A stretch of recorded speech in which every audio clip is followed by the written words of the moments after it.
Hello everyone, welcome to our webinar. My name is Andrew Townsend. I'm with eLearning Brothers. Today we're going to be talking about transforming experiences into stories. This session will be recorded. We'll be sending a copy of the recording out to everybody who has registered for this session, so you'll be able to watch it afterwards if you need to review some of this information. If you have questions or comments or would like to participate in the webinar, please do use the questions panel of the GoToWebinar control panel. You'll find that in there, and we'll be taking some of your comments and questions and answering them there. All right, so to talk to us about stories, we have Hadiya Nuriddin, the learning strategist and owner of Focus Learning Solutions. Thank you, Hadiya, for joining us. We're excited to hear what you have to say. And without further ado, I'll just go ahead and turn the time over to you. Thank you very much, Andrew. Very, very excited to be here. I am in my home just outside Chicago. Literally, Chicago's just outside, very close by. So I'm excited to be here. I'm going to go ahead and get started. Got a lot to cover, and thanks again for being here. So the name of this talk is Transforming Experiences into Stories. And one reason why I worked on this is because I've given a lot of sessions on storytelling. A lot of people give sessions on storytelling, but we don't often get the opportunity to actually see it happen. You know, it's just make this magical story, just do these 20 things and you'll be awesome at it. But it's not as easy as it sounds, because I know that because people usually come up to me afterwards and say, well, you have all these great stories, and the implication is they don't have the stories. Well, you do have the stories. And this is just about me going through a journey from an experience that I had and how I actually turned that into a story. So let's go ahead and get started. So as Andrew mentioned, I am a learning strategist, instructional designer, e-learning developer, speaker, a story guide. I'm also the author of a book called Storytraining, published by ATD. And a lot of what I'm going to talk about is based on that book. And later on in the session, you'll see a website that's based on the book, and you'll be able to get more information about it without saying you must get the book in order to do that. There's a lot of freebies out there that should get you on your way to get you thinking about story, hopefully in a new way. All right, let's go. So all of this is based on a premise. This idea that your experiences are valuable and meaningful, and what you've learned from those experiences can help others on their own journey. So before we even embark in that, you have to buy into the idea that whatever it is you've experienced was something that shaped you.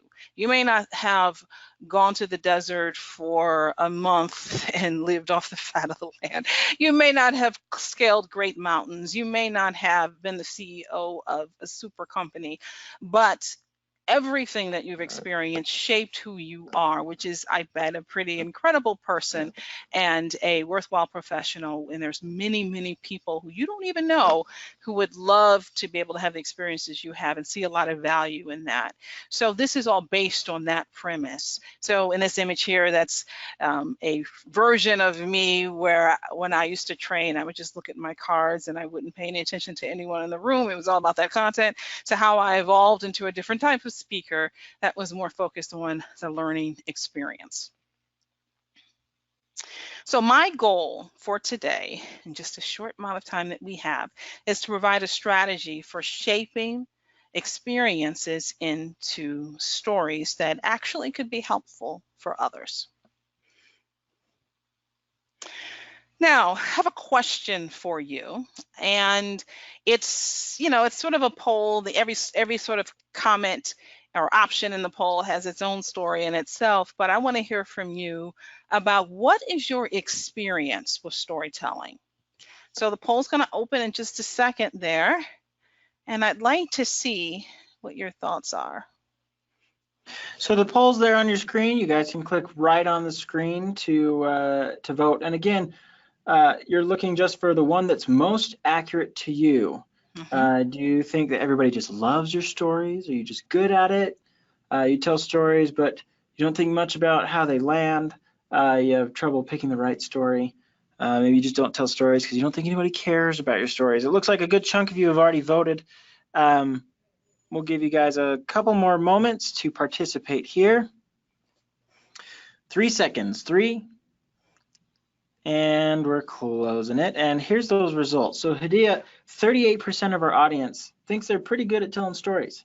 Okay, good. 20% tells lots of stories, but they don't think about how they land. 19% have trouble picking the right story.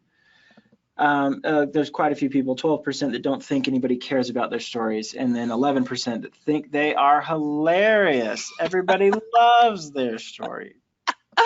Yeah, that seems like a very popular breakdown. People think they're pretty good at it. You have some people who just love to tell stories, and people tell them how great their stories are, even though they've heard it for 10 times already. Tell that one again, tell that one again.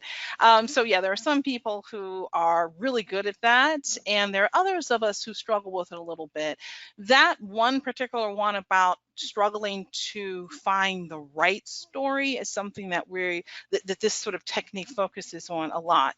Now, in this circumstance, even though my bread and butter is really in the e-learning world, and as an instructional designer who writes scenarios and who develops in e-learning, I spent a lot of time facilitating as well. And so what we're talking about in this case is when you are in front of a group of people and a situation comes up, and we'll talk about how you know that situation has arrived.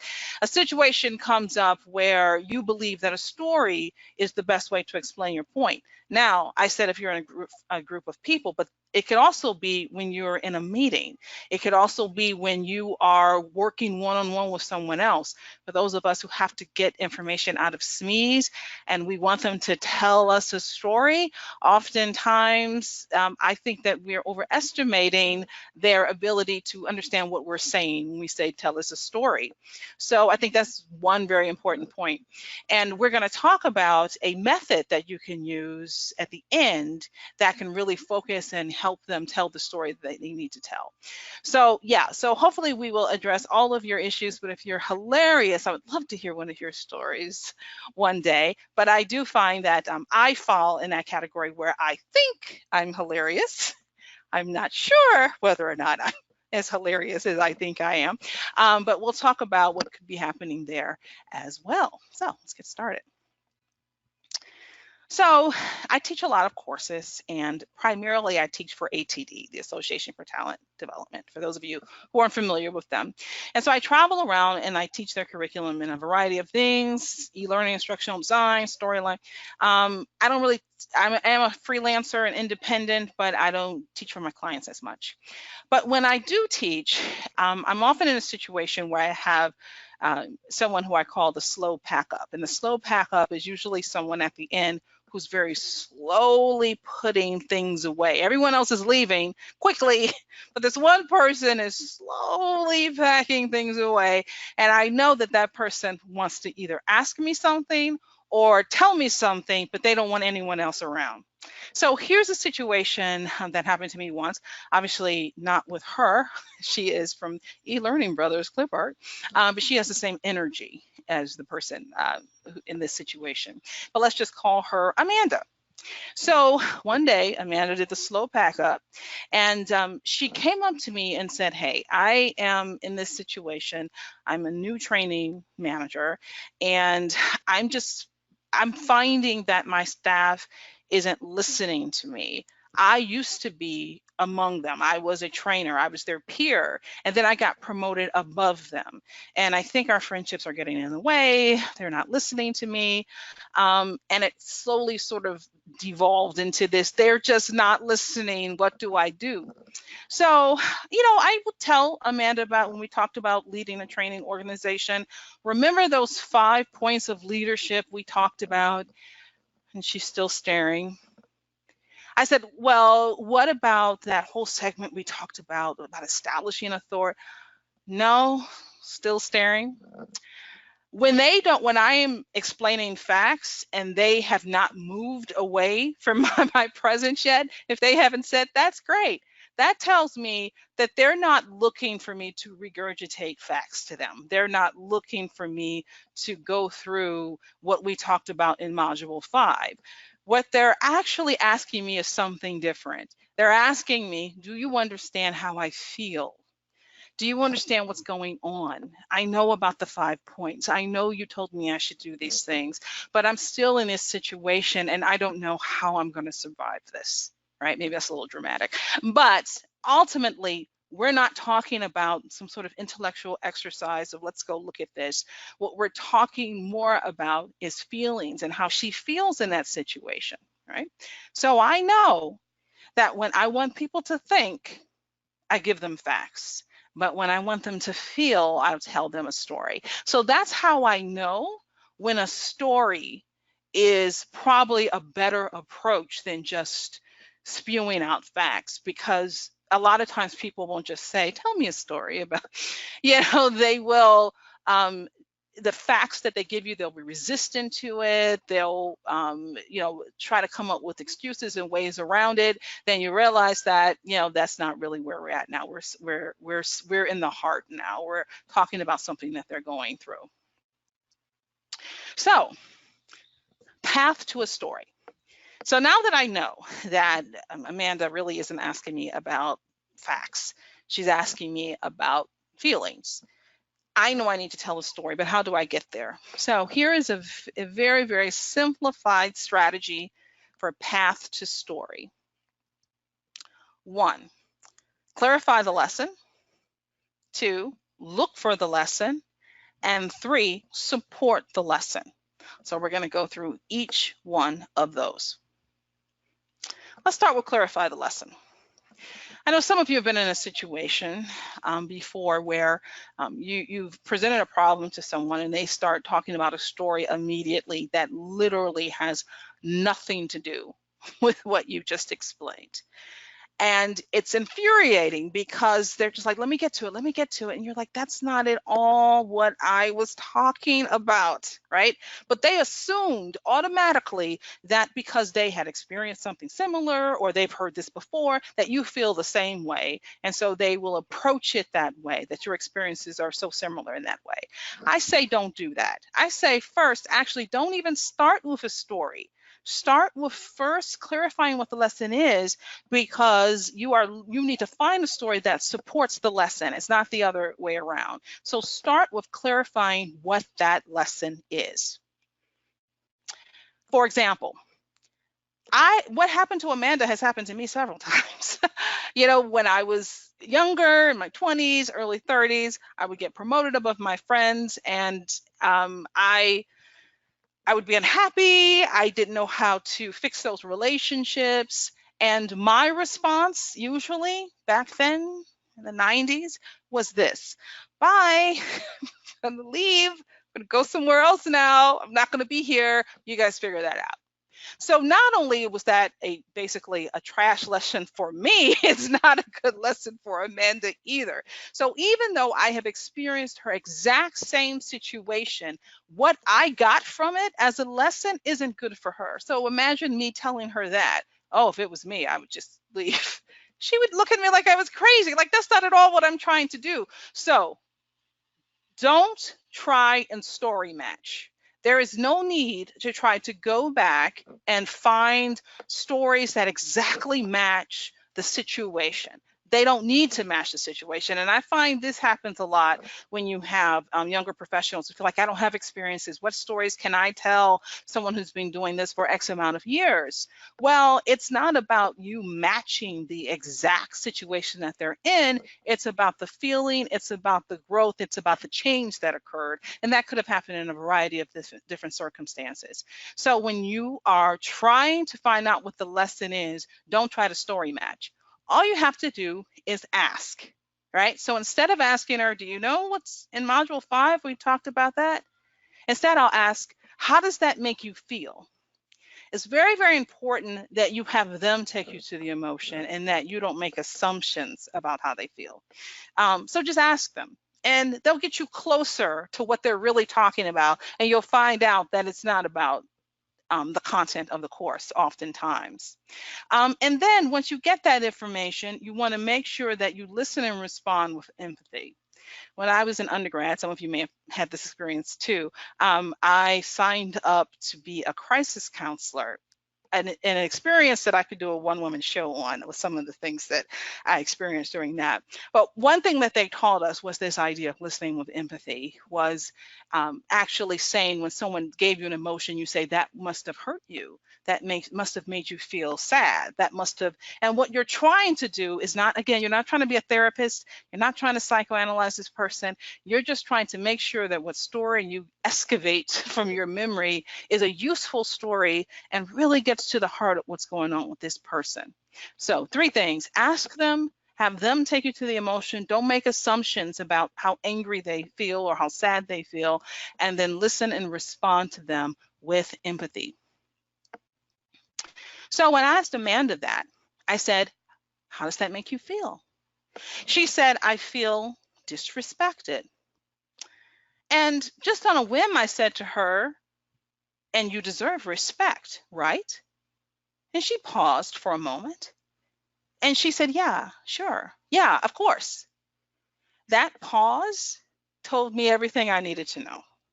What that told me was that lurking behind this feeling of disrespect is this idea that a lot of people feel when they're put in that situation, when they are promoted above the rest of their team, is they question if not only are they worthy, do other people think they are worthy of this, right?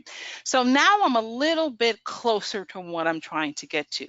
She doesn't want facts. The lesson here is about feelings of worth and feelings of whether or not I should even be in this position at all. And what does that mean? How is that manifesting itself? Okay. The second point here, after you know this is about worthiness, is to look for the lesson. Before you go looking for stories, I want you to think about, what do I believe is true about this thing, whether it's worth or gratitude or jealousy or anger or whatever it is. Get clear on what you feel about it before you build a story around it. How do I feel about it? And this is something that, it's not going to happen in a split second. In order to be a good storyteller, you really have to live a reflective life. And you have to really think about the things that happen to you and what they mean to you today. I think Oprah said it best, and obviously it's true because Oprah said it. She says, pay attention to your life. Pay attention to your life. And once you do that, you're able to look back and say, wait, what's happening here? What's connected to what? So you're not going to be able to come up with these off the top of your head, but there's certain key stories that we all have that we tell that we've got something from. So in this case, what you do is you ask yourself, what do you know? What do I know is true about whatever we're talking about here? What do I know is true about feeling worth it or feeling worthless in my experience? What do I know is true about that? But you have to be honest with yourself. I never felt that way, or I would not let people make me feel that way. And that may be true for a percentage of us. That is absolutely true. But for many of us, it is not true. There have been times when we've been made to feel, or allowed ourselves to be made to feel worthless in some endeavor in our lives.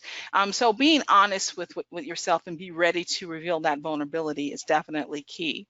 And accept that you only know your own experience. So at first Amanda said that she felt disrespected, but truthfully, she didn't really know if they respected her or not.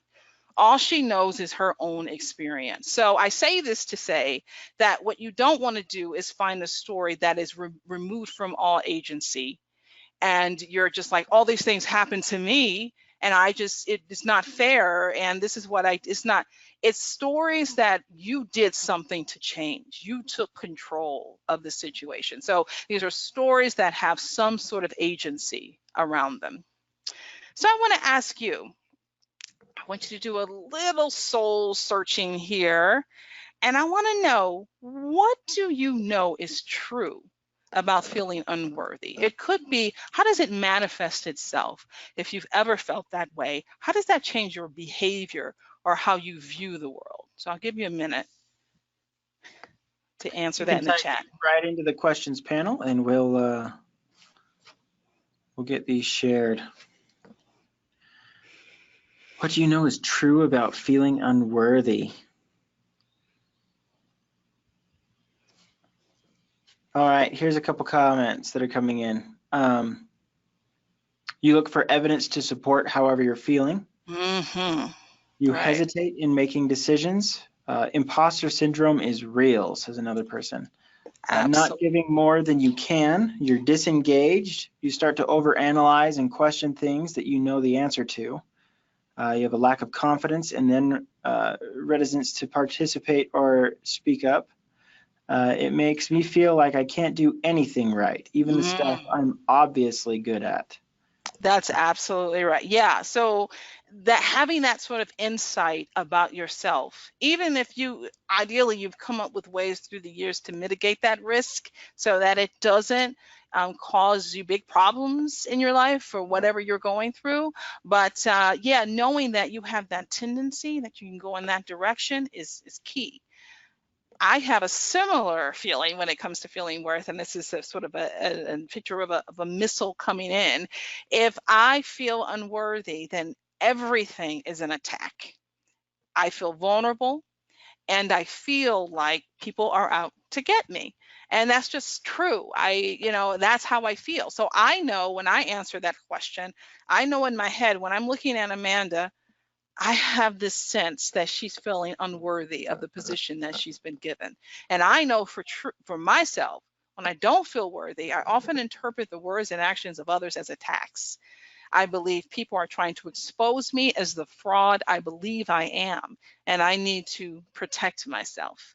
So I know that is true about myself, and I suspect, I don't know for sure, because again, I'm not a therapist, but I don't know for sure, but I have a sense that may be something that she's going through, that she's interpreting the behaviors of her group as disrespect when it could be something else altogether, right? So you have two things now. You're clear on what kind of lesson you want to share with Amanda, and you know how that manifests in your own life. Now it's time to support that. Support the lesson. Now it's time to find the story. I have this picture here because what I don't want you to do is be an oracle. The whole point of this is to be an oracle in that is to not be an oracle and that you're not just spouting off all of these platitudes without any support.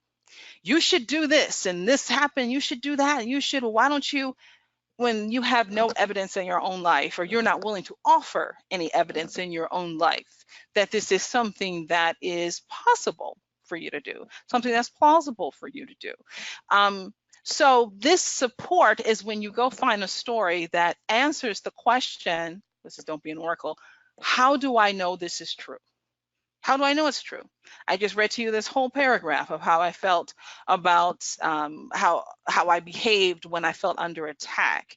How do I know that's true? Well, I know it's true from a story, from an incident, from a situation, from an experience that happened to me. Okay, so that's the first thing. That's how you start looking for stories in your memory. The second thing I want to bring to your attention is that storytelling is about you, but not for you. Now, what do I mean there? A lot of storytelling instructors I see in books tell you that storytelling is not about you. It's absolutely about you because you cannot tell an objective story. Even if you told a story about someone else, you're still picking and choosing your words based on your own experience and what you believe and want to be true about that person, about that experience. So that's one thing. The other thing is that you really need to honor the work that you're doing to expose yourself. You're really, that the vulnerability that you're feeling, it is about you, and it's a very uncomfortable space to be in to share those things. So it is about you, but it's not for you. Now, what is a story for you? A story for you is usually one that you're using to sort of shape your people's opinion of you, that you are sharing because you want it to add to your legacy, as opposed to the real truth, the ugly truth, the vulnerability that you feel, and all of that. So it's for them. It's in service of them. You're picking the story, you're shaping the story, you're telling the story in service of someone else, not to make you look some sort of way. So keep that in mind. The other thing I want to talk about, which I'll walk through in just a second, is that a good story, I think one thing that separates a story from an anecdote is that a story shows transformation. I read a lot about stories, obviously, and for the book, and one thing that they would always say is that a story has a beginning, middle, and end. And I thought that was really useless. Like, what? That doesn't tell me anything. What does that mean? I realize now that I was taking it a little too literally when I said beginning, middle, and end. What they really meant is that a real story, a good, useful story, shows a journey. And that beginning part starts in how things were before. That ordinary world. As many of you, if not all of you, have probably heard of the hero's journey. Lots and lots of steps, not interested in lots and lots of steps, interested in just a few. And so I really think of it as just ordinary world. How were things before? What was that event that changed everything? And then how are you today as a result? And what did you learn from it? Really just some basic parts. And this is true, again, if you're in front of people, also true if you're writing a scenario in a storyboard as well. Always be thinking of that framework of, I need to show how things are. I need to show what changed. I need to show what this person went through as a result of that change and the new world that they're in, how life is different now. And so that is the key difference between a story and just a tidbit. So remembering all that is a challenge. This document here, this table, is the story spine. I love that there are many, many ways to shape a story. All of them, most of them, are based on the hero's journey. But this one is so simple because I think it's very easy to memorize. And it's a great template for sitting down and talking to SMEs to get information out of them if you're designing a course. It's also easy to memorize if you are delivering training or a story in some other capacity. And I'm just going to walk you through this real quick, and then I'm going to tell you what you're dying to hear. This the story that I told Amanda using this framework. So it's again, it has that beginning, middle, and end framework inside of it, but it starts with once upon a time. You're introducing, it says character here, but really you're just establishing the ordinary world. How are things today? You can't show change unless you tell people where they're coming from. So that's an important thing. And then there's the event. What is the thing that happened, the event that changes everything? You know, when you think about all the movies based on the hero's journey, you think about the Wizard of Oz, what changed everything? The storm came that changed it all, where there was no going back. You cross over and there's no going back. And even when you do return, you're not the same. That event is what pulls you out of that world and launches you into a new one. So you are constantly trying to get back to where you were. Like, you don't want to go to the new world. You want to go back. You want to go back to where things were, where you understood the world. So you try all these different methods and all these different things, and that's where all the because of that's come from. And what's great about these because of that's is that it makes your story be a set of sequential steps, each related to the one before it. And it's a great way to write a story if you're writing scenarios or however you're doing it, because it keeps you on target of what should I include in this bit here. Well, what you should include is all of the events that happen because of the event before it. So there's that nice connection there. And then until finally it all sort of comes to a head. And then ever since then, this is sort of the lesson. This is what I learned from that. Okay. This, by the way, you're gonna get a bunch of links after, and there's a tutorial on this. There's also a little app that I got built where it's a template where you can try a couple of different techniques to build a story in there and then see what it looks like at the end. Now, of course, you don't write once upon a time and every day, but you don't do that, just so you know. Get some questions about that.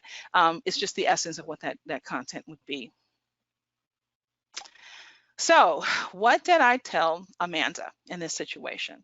So this is the story that I pulled out of my very, very recent memory that I was able to share with her. That was, it was applicable because she was taking the class from me. So this is the story. And I'm going to try and move some of these panels out the way because I can't. Andrew, how do I close? What have I done?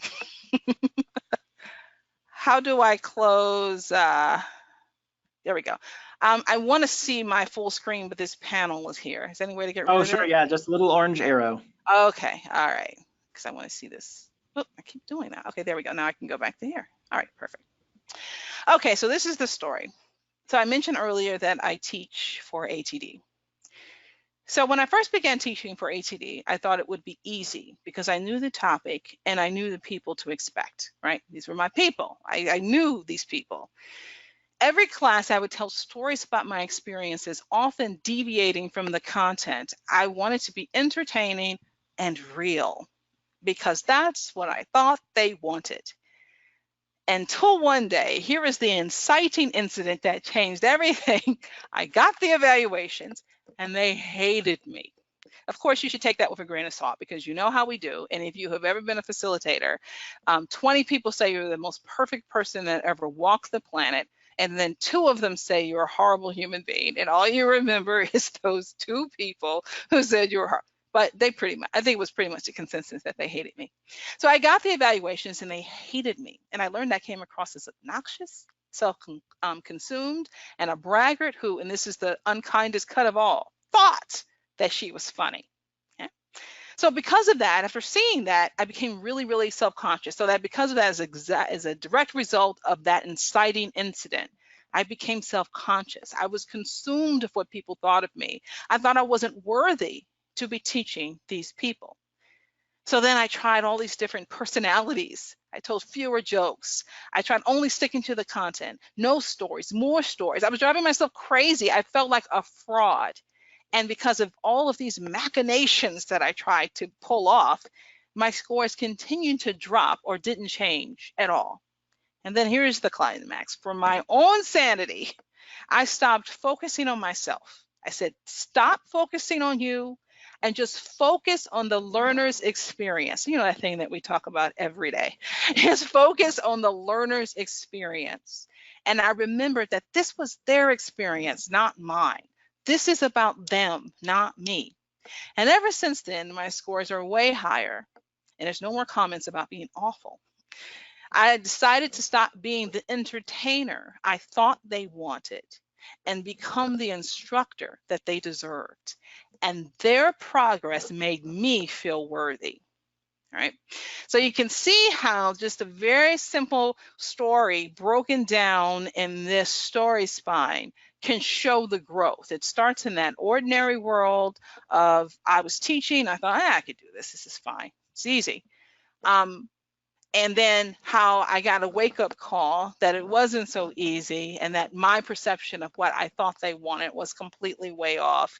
And then finally how I had to step in and make some changes. So you can see how that evolves. And then how we're now in the new world where I have to constantly tell myself, Hadiya, it's not the Hadiya show. It sounds like you're entertaining. Stop entertaining. I mean, your jokes are killer. That was really funny. But you can't keep doing that. Focus on the content, right? So it's a really vulnerable space to be in to sort of reveal these unpleasantries about yourself. And if you take my classes in the future, will know that that's something that I'm thinking about. That's something in my head that I'm really trying to be present because I know I have this tendency to want to go off and entertain and do my thing and move away from what's really supposed to be happening in that room. So it's just something to really focus on. So when we go back to Amanda, I say to her, after saying this is what I struggled with in order to feel and get to a place where I felt worthy enough to teach, I tell her, perhaps you should stop being the friend you think they want and be the leader that they deserve. Take the focus off of you, And the growth that they make, the growth of your department, the strides that you make as a team will make you feel worthy. Stop trying to guess what people think about you and be worthy, right? So that's how you can tie those two together. Again, I could have told her a story about how when I was at such and such, this happened and that happened, and it would have been a completely different situation, because she wasn't interested in quitting. She wasn't interested in leaving. She was interested in being a better manager and interested in ending this situation that she was in, or at least mitigating it somehow. Okay. So, in summary, clarify that lesson. I can't stress that enough.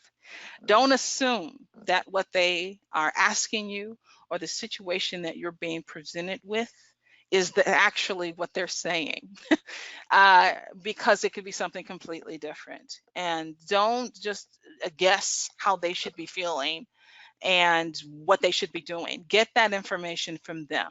They will take you to the emotion if you ask them to lead if you ask them to lead you there. Look for the lesson. Look for it in your own life. Get clear on how you feel about many of these things that you could be confronted with. And I always say my cheat sheet for number 2 is usually fear. It's usually fear. It's usually something, we're afraid of something. We're afraid to do something, afraid to not to do something, afraid to go here, afraid not to go there, just fear, fear, fear. There's also threats to our own identity, which is, again, fear-based. So a lot of them, you don't have to go through every emotion in the world. It's usually fear. It's usually fear and some sort of threat to our identity or our position or our perception of ourselves, or how we want to be perceived is usually what's under threat. And then you find the stories by supporting that lesson. That's what you do. And, yeah, if you're in the front of a classroom, you may have to go through this entire process in 10 seconds. That is true. You get a little bit longer if you are writing this and it's a scenario. But, it takes a couple of tries to really think about it. But the number one thing is, as I mentioned, to get ready, have a few in your mind already, is to live that reflective life and be that person that overthinks, dwell a little bit, and just try to make meaning of some of the experiences that you've had that you can share with others. Okay, so we have lots of time left. I'd be happy to entertain any questions that you have. I did want to go back here, though, and let you know that in the handout that's linked here, all of these are listed, all of the things on the slides, as far as the 3 bullet points under clarify, the 3 bullet points under look for the lesson and support the lesson, are all there. So you can download that, post it in your cube, just so you can remember. More than anything, just launching into a story is not always the best strategy. All right, if there are any questions, I'd be happy to take them. So yes, if you guys are wanting the downloadable handout, you can find that in your GoToWebinar control panel. There's a little handouts section, and you can click right on that and download it. Couple of thoughts that have come up here. Do you consider where stories could or should be created when developing your materials? So, for example, with Amanda, there was no way to anticipate that you were going to need that story then. So how do you prepare for those situations? And do you just take a Friday afternoon and think of all your stories so that you got a bag of them, or how do you do this? Yeah, you can't possibly do that at all. I do know that one advantage that I have is I started my career as a facilitator. I think it's one of those very underrated skills, to be able to stand in front of people, take in information, process information, dig up a story or dig up an answer and put it back to the group. That takes a while to do. So yeah, there's no way I could have anticipated that particular, or that I was even going to tell that story. I don't even know if I'm going to tell that story. But I do know there are some themes that run through. And based on what she was saying, was the idea of her feeling attacked. I know that it could be possible that people were just flat out attacking her and that it wasn't about her feeling worthy at all. It wasn't, or anything like that. All you can do is take your best shot. I mean, she's in front of you. You didn't walk up to her. So she's in front of you asking for some guidance. And so all you can really do is try to get that, what is this story about?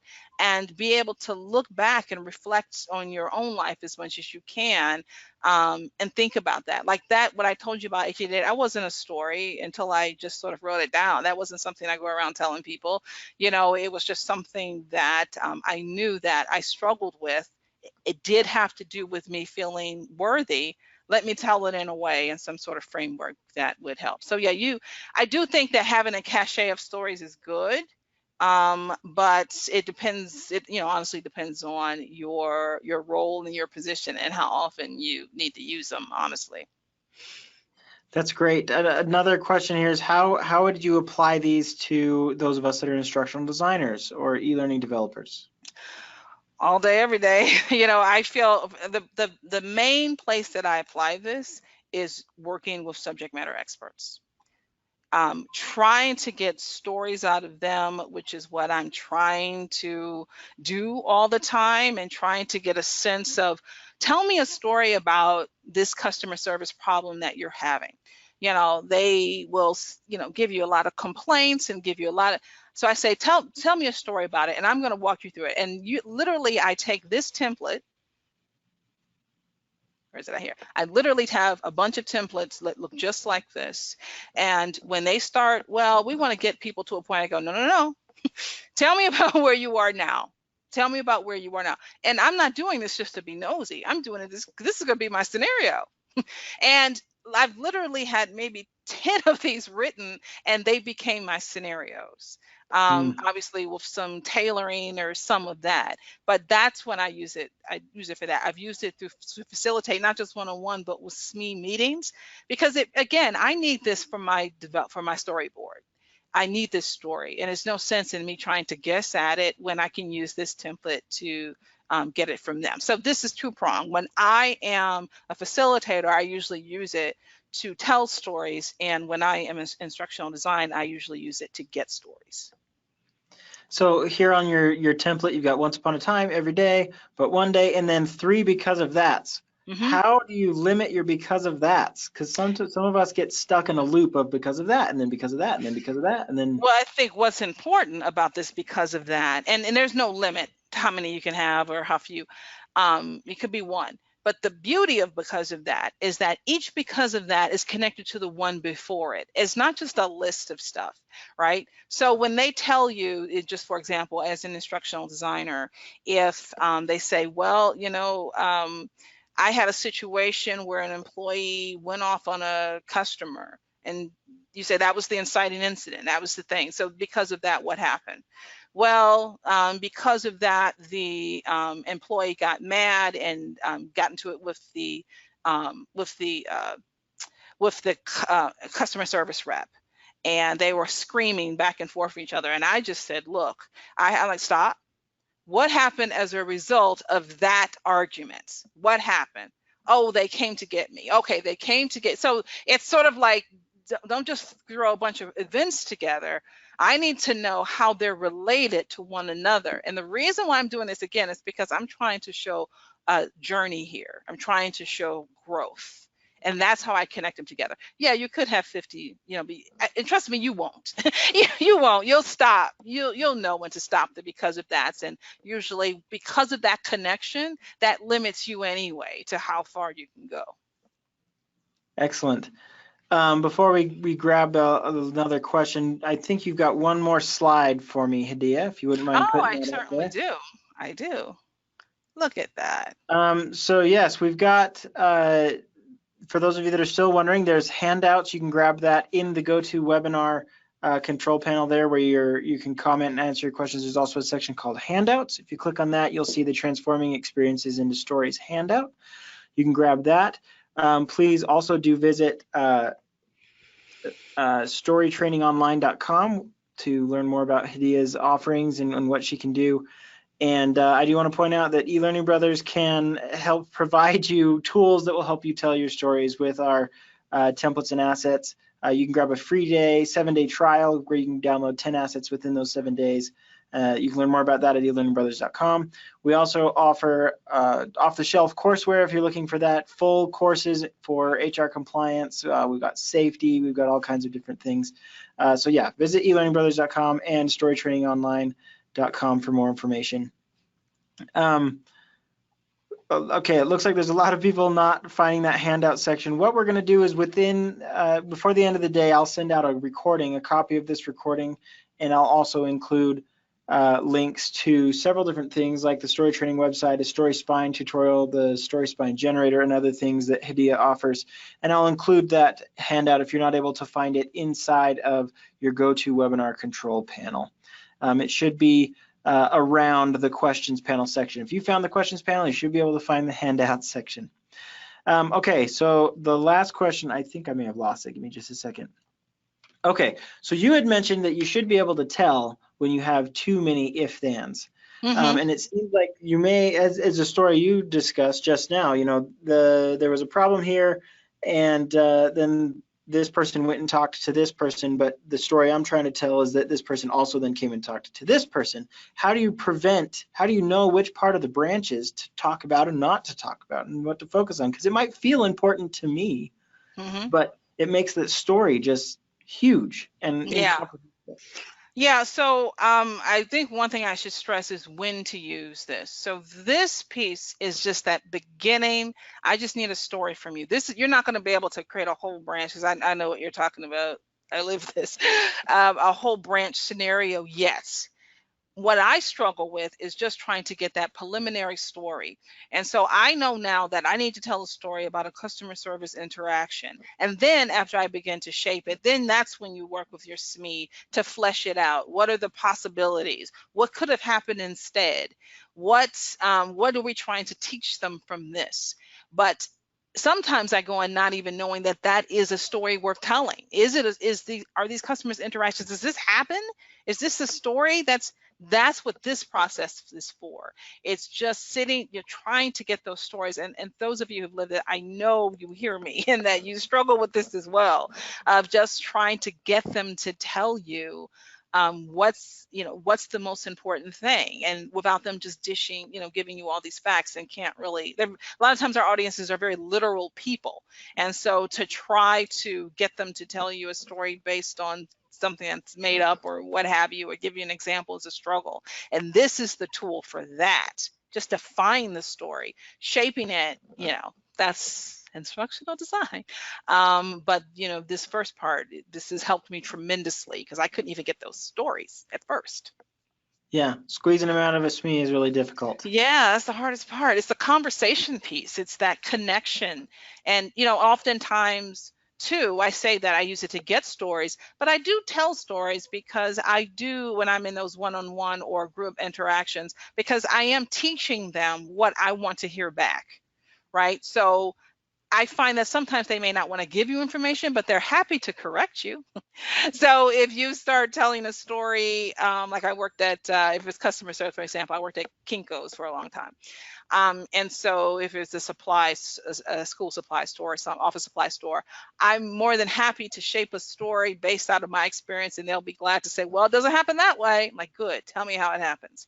And that story spine is a great way for me to teach them the stories that I want to hear. But then later, there's the hard work of now saying, where are the branches and what are the possible outcomes of this discussion? Excellent. All right, thanks for visiting, everybody. Thank you, Hadiya, for all this great information. We've got a lot of positive feedback. It was a very fun webinar, very educational. Thanks, everybody. And we hope we'll see you guys next time. Bye-bye.